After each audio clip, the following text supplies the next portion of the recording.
Hello guys, welcome back to my YouTube channel.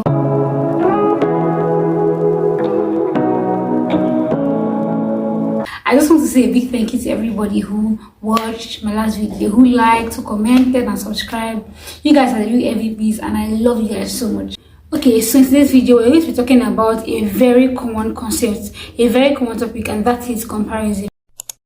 I think that everybody deals with comparison, if not everybody, myself inclusive in the number. And it's so easy to get caught up in the web of comparison. It's so easy to compare yourself with someone else. It's so easy to look at a social media influencer, look at a celebrity, or look at someone you just follow on social media, or even your friends, and begin to compare yourself, and you begin to beat yourself up because you don't look like what they look like, or we don't have what they have. So in this video, I'm just going to be sharing with us some tips to tackle or handle comparison. And I know that it may not be easy to deal with it completely, but then there are some ways to manage it, and so that's what I'm going to be sharing with you guys today. The first point here is to embrace your uniqueness. And I know it sounds cliche, but it's cliche because it's important and it works. Embrace your uniqueness, embrace who you are, embrace who God has made you. Fall in love with yourself. Those strengths, those weaknesses, it makes you it makes you who you are. I believe that God made us unique and made us special and different. So the second point I'm going to be making is gratitude, practicing gratitude. It's just more than saying thank you, oh I'm grateful, thank you for this and that. It's more than the words, because when you're grateful for what you have, it takes your eyes off of what you don't have, and you're focused on what you have and how to better what you have. What you have is someone else's prayer point. Where you are is someone else's prayer point. What you look like is someone else's heart desire.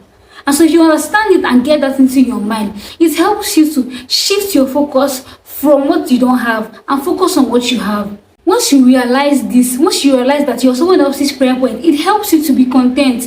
It helps you to embrace your journey, it helps you to embrace the process and trust that there's somewhere you're heading to. There's a plan God has for your life, and you're going to reach that point and that plan for your life. So the third point I'm going to be making is focus on yourself. Focus on yourself. You know how they say eyes on the goal, eyes on the prize, eyes on yourself. Your only focus should be yourself and God, nothing else, nothing more, nothing less. Focus on those things that God has deposited you with. Focus on those things that you have. Literally work with what you have. Focus on harnessing those strengths. Focus on building yourself. If it entails you deactivating your social media accounts so that you stop looking at that celebrity or the social media influencer, please do it. If it entails unfollowing some accounts, please do it, so that you're focused on yourself, so that you're focused on what is more important and not all the glitz and the glamour. Because social media is a place where everybody comes to brandish what they have, everybody's showing you the best side of their life, and it would be foolish to even think that that is really their life, because everybody is actually displaying their best foot forward. Everybody's displaying their best foot forward. All of that is a facade. All of that, if you understand and believe that all of that is a facade, then you understand that you need to take your eyes off of those people and focus on what is really important to you. Focus on what really matters to you. Focus on your priorities, on your values. Let go of all of that undue pressure. Let go of all of that undue, unnecessary competition. It's not even worth it, because their timeline and your timeline are not the same thing. Understand that. You guys are walking totally different paths, totally different journeys. I'm not saying that you cannot pick one or two good things that you would like to emulate, but when you want your life to be the exact same thing as someone on social media, then it becomes a problem, because it can't even be possible. You have to be original, you have to be authentic, you have to be you. The next point I'm going to be making is be content. Be content. Be content with what you have. Be comfortable. Be satisfied with what you have, with who you are. Because when you accept and you're content with what you have, it even gives you opportunity to improve on the things that you don't have. When you're content, it removes every atom of comparison, because you're okay the way you are. You don't want to be someone else. You don't want to be like somebody else. You don't want your life to be like someone else's life. So contentment is key. Contentment is a choice. You have to intentionally, deliberately choose to be content. Choose to be satisfied, to be comfortable with what you have, to be comfortable with who you are and in who you are. Naturally, There's always this desire for more, for more. I want more, I want this and I want that.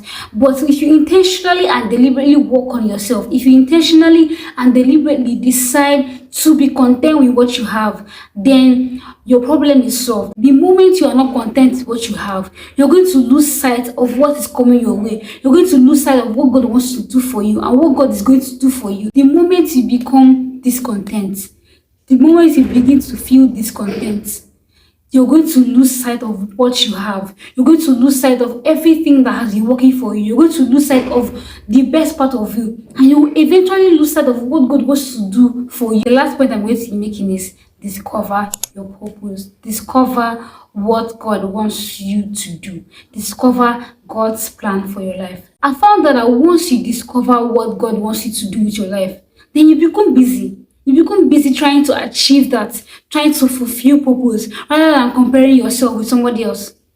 You become engrossed in what you have going on in your life, that you don't even care to look at what someone else is doing, what someone else is achieving, or the field that someone else is succeeding in. Get busy.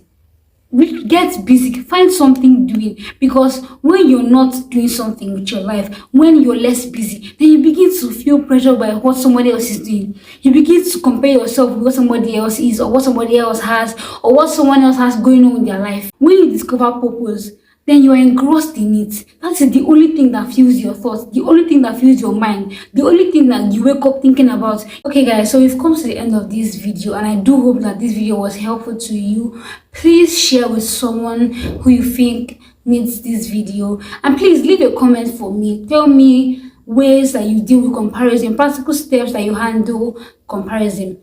I love you guys, and I'll see you guys in my next video. Bye.